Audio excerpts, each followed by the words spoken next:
I don't know what it is. It's just the idea of going into that. It really scared me. Luckily, I'm not scared about hanging out with my friends anymore. Broken, because broken sounds like...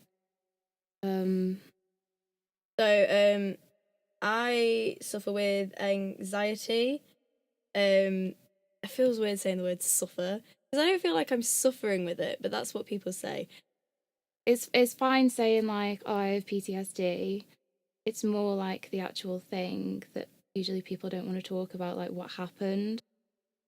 I was put on a very restrictive diet of 1,000 calories a day, and I went from a size 12 to a size 6 in like 3 months or something ridiculous. And then obviously that level of exercise and malnutrition, very difficult to maintain.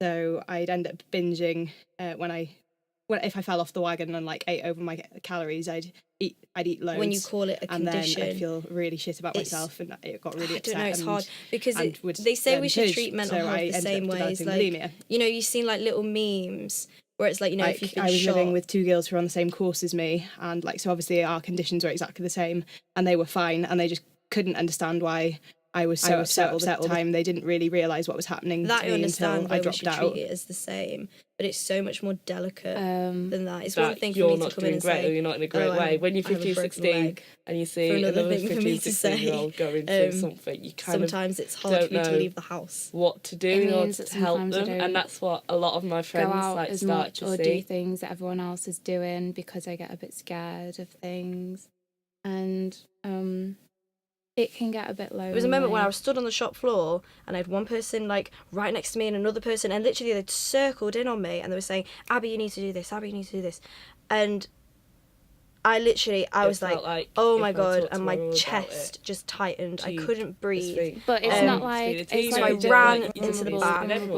I got a paper bag and started like hyperventilating. A little bit later on, when I get like triggered and stuff. Like Mum started talking to me about like it's a different her thing, anxiety and her when depression. you get I realised, triggered, you're in a she different does mindset, understand. but when you like, talk about kind it of normally, actually open up to her about it. Because I had to keep a diary of how many calories I was eating. If I ate over, if I stand on the scale and it's gone a bit up, I'm like, oh shit. And I think it's very easy to fall back into those mindsets. But I wouldn't be who I am today without having to go through that. Like, definitely stronger in all aspects of myself. I was nervous to come here. I was nervous while I was talking.